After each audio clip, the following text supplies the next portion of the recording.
Serious? What secret could ruin your life? Hi Reddit guys, subscribe now, or I will jump out of a plane. My whole professional life is built on a lie and it's about ready to come down. When I was 22 I was in a bad way, halfway through my bachelor's degree, but with a building addiction to opiates and some mental health issues.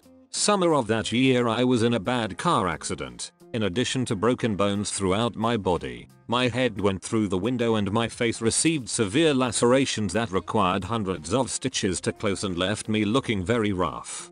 As tough as that was to deal with, I also now know that I sustained a traumatic brain injury that left me very confused, angry, and overwhelmed by life in general.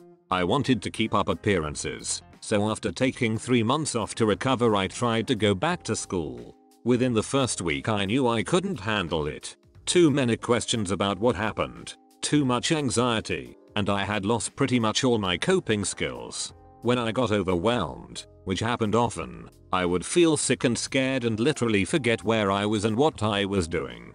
It was frightening and embarrassing, especially for someone like me who had always had high expectations placed on my shoulders by those around me. I had lost pretty much all my friends at this point, and in my mental state, I thought that those who remained would abandon me if they knew how much I was struggling. So, I told everyone that it was going great. Every day I would leave the house for 6 hours and drive. Sometimes I would stop in a parking lot. Sometimes I would just keep driving all day. I would find cheap used textbooks at college bookstores so that I could bring them home and study. I created elaborate lies about my classes and my professors in order to have stories to tell when people asked how it was going. I kept telling myself that I was just doing this until my brain worked again, and that next quarter I would go back for real when I could actually handle it. Problem is, things just kept getting worse, and as time went on I became less able to get back on track. This went on for 2.5 years, until I was supposed to be graduating. So, I lied about that too. I forged transcripts and came up with stories of why I didn't want to work in the field of my degree and hoped to move past it. I got a labor job and slowly found things working themselves out as my brain chemistry improved and steady work kept me from completely destroying myself. Eventually I had to move. For the first time in over a decade, I was finally free of my opiate addiction and starting to feel part of the world again. But I was still carrying the lie of my college degree. I volunteered in some places related to that field and they really liked me. They liked me so much, in fact, that they hired me on an emergency basis. No transcripts required, and I've worked there ever since. Now, 3 years into my sobriety and seemingly a lifetime removed from the pain of those years, they want to promote me to a career level job that I would absolutely love. I'm so good at what I do and it brings me so much joy, but this promotion would come with scrutiny and background checks that I know I can't stand up to. When I was so depressed, I honestly didn't think I'd even live this long, so while I knew that my lies could create this situation, I never prepared for it. Worse than losing this job would be having everyone around me find out what happened, so I am at a point now where I have to quit what I love, because they like me too much. I plan to go back to school for real and I think I'll do well, but the shame and regret of this situation is something I don't think I'll ever shake.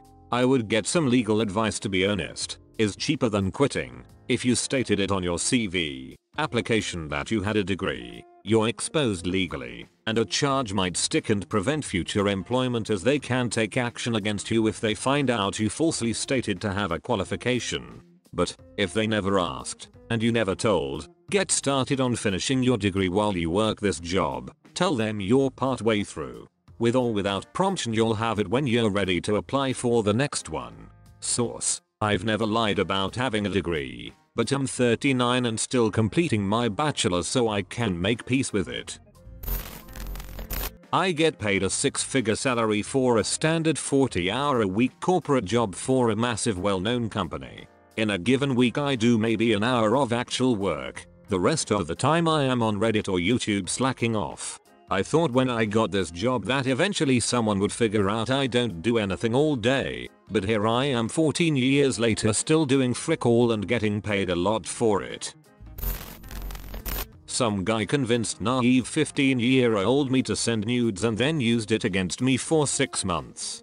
He found me on Facebook and threatened to send them to my friends list if I didn't do whatever he asked me to. He would make me get online whenever he asked and have me masturbate for him. He even tried to get me to meet up with him in person. I got really lucky when his profiles just disappeared one day and I took that opportunity to delete every social media account I had. I haven't gone back since and I never will. It really fricked me up for a while, but I don't really have anyone to blame but myself. It's been 6 years since and I still haven't told anyone I know this story. Wouldn't pictures of a 15-year-old be considered child pornography? Wouldn't sending them to people put him in prison for distributing illegal material? Is so, could you get him to stop by threatening legal action? Yes it is. Even if the guy is also underage, he'd get in trouble for distribution, at least in America. I know this because it happened to a girl in my middle school. She thought a dong pic another student texted her was funny and she posted it on her MySpace. His family ended up taking her to court. A mate told me of a story of how one of his mates did the opposite of this when he was under 16. His mate started sending nudes and whatnot to some married man who made first contact with him on Facebook and then extorted the guy, threatening him that he will go to the police and dish out everything to the guy's friends and family if he didn't keep sending him gifts and money until the guy just disappeared. His mate didn't do anything after the guy went mere. Fricked up situation. No matter how horny you are, teenagers, don't fricking send nudes to anybody. It's like playing the lottery, except winning is hardly winning. At best you simply live in fear that someday one of those people will leak your picture and they never do. At worst, well, read the above comments again. I drunkenly suck my straight friend's dong. He asked me to never tell a soul. This secret is a bad one. When I was 15 and incredibly lonely one summer, I decided to make an Cupid account. For those of you who don't know, that's a dating website for people 18+. I looked probably about 17 at the time, but I guess I could pass for 18. So I said I was 18 on my account. I got a lot of responses from guys instantly. There was this one that stood out to me. His name was James. He was a 22-year-old college student working at Tim Hortons. But me at 15 thought he was the most intelligent and beautiful person I've ever met. We talked for 3 months and then he turned 23. Now the age gap was 8 years. After those 3 summer months of staying up all night, we decided to meet up in person. It was Labor Day weekend when we met up. He picked me up from a gas station and drove me to his house. We lived 3 hours away and I told him that my car didn't work. But really I only had my permit and no car. I honestly think I fell in love with him and we hit it off completely. He was really attractive and different from guys my age. Guys my age would make fun of how I looked because they were insecure themselves and tease me a lot when they were interested in me, which just confused me. But James would compliment me and joke with me, but never made me feel insecure. I really loved him. But when the relationship progressed, he was talking about having sex and I told him that I was a virgin, which he was okay with. But after I turned 16 I realized that he was a 23-year-old man who could get in a lot of trouble if he was to sleep with me. I never told him my age because I knew he'd be disgusted with himself, so I just cut all ties with him all day. I figured it was selfish to keep him around. He needed somebody who could be 100% honest with him. So in March I basically blocked him on all social media and my phone. He didn't know where I lived, and I never saw or spoke to him again. It's been 2 years, but I sometimes stalk his Facebook. He's actually engaged now and graduated college. I'm so happy that everything is going well for him. I'm only 18 now, but I hope one day I'll find a guy who is as great as James. That's rough. It might not have worked out anyway. But if you're in Canada, just a guess from Tim Hortons, then 16 is legal. I was in the United States. In the state that he lived in, 17 was the age of consent, and I lived in a state where 16 was the age of consent, but only if the person was within a 4-year age gap of the 16-year-old. Trust me, I memorized those laws. But yes, it's for the best I ended it. He deserved better than someone lying to him.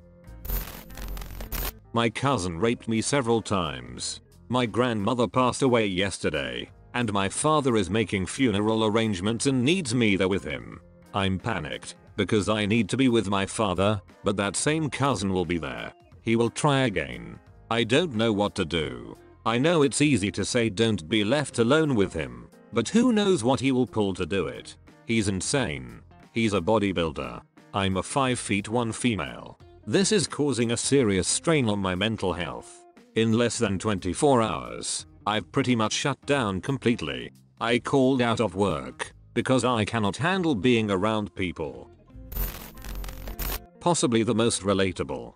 I don't care about the company or my work beyond a professional level. I do my work well because I'm paid, but I'm not working extra for free. I don't buy into the mission at all, and the only reason I don't want the place to go belly up is so I don't lose my job. If corporate heard this, it could ruin your life, because a lot have bought into, force feed the delusion that work equals life. Hell, I know people who have been clearly shoved out of companies because of this. Tech is real bad about it. This isn't to say that I don't work hard for my time, but I get paid for 40 hours. I work hard for 40. You expect 60? Pay me and I'll do it. But I don't care about the company or changing the world, so I won't do it for free. Okay Reddit guys, subscribe now, or I will jump out of a plane.